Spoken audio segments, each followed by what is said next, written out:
महिला आरक्षण को लेकर के एक विधेयक पेश किया गया है और अब इस विधेयक को पास कराने के लिए जद्दोजहद भी चल रही है। नमस्कार, आप देख रहे हैं TV9 डिजिटल। मैं हूं आपके साथ अंजलि और आज महिला आरक्षण विधेयक को लेकर के ऐसे कई सवाल जो अभी तक आप सबके मन में आ रहे होंगे, उन सभी सवालों का हम आपको जवाब देंगे।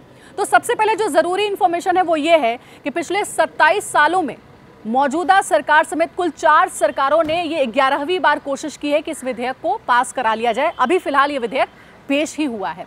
अब इस विधेयक का नाम क्या दिया गया है? इस विधेयक को नाम दिया गया है नारी शक्ति वंदन विधेयक। इस विधेयक में कहा गया है कि लोकसभा, विधानसभा और दिल्ली राज्य की जो विधानसभा सीटें होती हैं, इन सभी जो भी सीटें जनता के द्वारा चुनी हुई प्रतिनिधियों के लिए होती हैं, उनमें महिलाओं को अब 33% का आरक्षण मिलेगा। यानी कि महिलाओं की भागीदारी ज़्यादा बढ़ चढ़कर देखने को मिलेगी। इसे आप एक उदाहरण के तौर पर ऐसे समझ सकते हैं कि जैसे लोकसभा में अगर कुल 543 सीटें हैं, तो अब उन सीटों में से 181 यानी 181 सीट्स जो हैं वो महिलाओं के लिए रिजर्व होगी। अगर ये विधेयक पास हो गया तो ये महिलाओं के लिए एक बहुत बड़ा जो है वो तोहफा कह लीजिए राजनीति के क्षेत्र में आने वाले समय में मिल सकता है। हालांकि कई अड़चनें भी हैं। अब दूसरा सवाल ये है कि क्या संसद में बिल पारित होने से सभी राज्यों की विधानसभा में ये लागू हो जाएगा? हाँ, बिल्कुल लागू हो जाएगा, लेकिन जरूरी यह है कि लोकसभा और राज्यसभा में कम से कम 2/3 बहुमत के साथ इसे पास कराना जरूरी है, तभी ये अच्छे तरीके से लागू हो पाएगा। क्या ये आरक्षण राज्यसभा और विधान परिषदों में भी लागू होगा? तो इस विधेयक में साफ साफ ये कहा गया है कि जो सीटें जनता द्वारा चुनी हुई होती हैं, सिर्फ वहीं पर ये आरक्षण जो है इसका फायदा महिलाओं को मिलेगा। 33% आरक्षण का ये विधान परिषद की सीटों के लिए नहीं होगा और ना ही राज्यसभा की सीटों के लिए। साथ ही क्या महिला आरक्षण आगामी 5 राज्यों के विधानसभा चुनाव और 2024 के लोकसभा चुनाव में लागू हो जाएगा? तो देखिए, इसमें जो है वो कुछ टेक्निकलिटीज है जिसे समझने की जरूरत है। कहा यह जा रहा है, इस विधेयक में साफ तौर पर लिखा हुआ है कि महिलाओं के लिए जो 1/3 रिजर्वेशन है वो परिसीमन के बाद ही लागू हो पाएगा। और ये परिसीमन कब होगा? 2026 से पहले परिसीमन जनगणना करना पॉसिबल नहीं है, ये एक्सपर्ट्स कहते हैं। तो इसका मतलब ये है कि आम चुनाव में, यानी लोकसभा चुनाव जो भी आने वाले हैं और जो अभी राज्यों में विधानसभा चुनाव आने वाले हैं, फिलहाल वहां पर ये आरक्षण महिलाओं के लिए अभी लागू होना पॉसिबल नहीं दिखता है, क्योंकि इसमें कुछ टेक्निकलिटीज हैं जिसके बारे में हमने आपको बताया भी।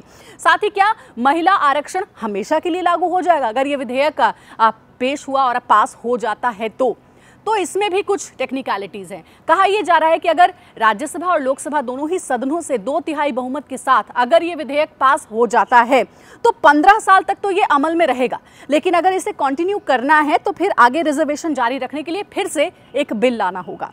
एक और सवाल है कि क्या SC/ST महिलाओं को अलग से आरक्षण मिलेगा? देखिए, विपक्षी पार्टियां भी इसे लेकर के कई तरीके के सवाल उठा रही हैं, तो ये क्लियर कर दे कि ऐसा नहीं है।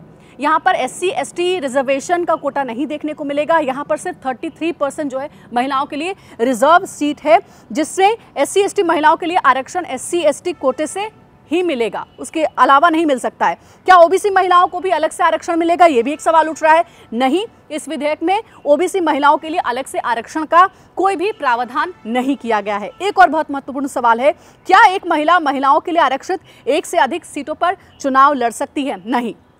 अगर कोई महिला या महिला आरक्षित सीट से चुनाव लड़ रही है तो वो दूसरी महिला आरक्षित सीट से चुनाव नहीं लड़ सकती है। ये भी क्लियर होना बहुत ज़रूरी है।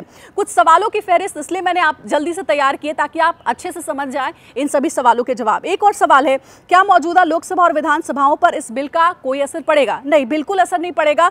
मौजूदा लोकसभा और राज्यों की विधानसभाओं पर इस विधेयक का कोई भी असर नहीं पड़ने वाला है। यानी कि अभी जितने भी सांसद या विधायक हैं उनकी संख्या में कोई बदलाव नहीं होगा। ये सिर्फ महिलाओं के लिए 33% का आरक्षण दिया गया है।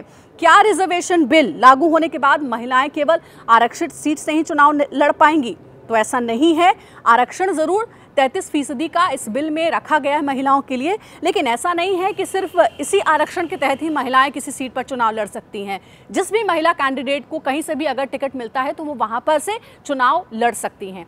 तो ये वो महत्वपूर्ण सवाल थे महिला आरक्षण बिल को लेकर के, जिन सवालों के जवाब हमने इस वीडियो में आपको दिए। हालांकि अभी इस पर बहुत बहस भी होनी है, अभी एक लंबी दूरी तय करनी है महिला आरक्षण बिल को पास कराने को लेकर के, जिस पर हमारी भी नजर लगातार बनी हुई है। पल पल की अपडेट इस बिल से जुड़ी हुई हम आपको देते रहेंगे। फिलहाल बड़ी खबरों के लिए आप देखते रहिए TV9।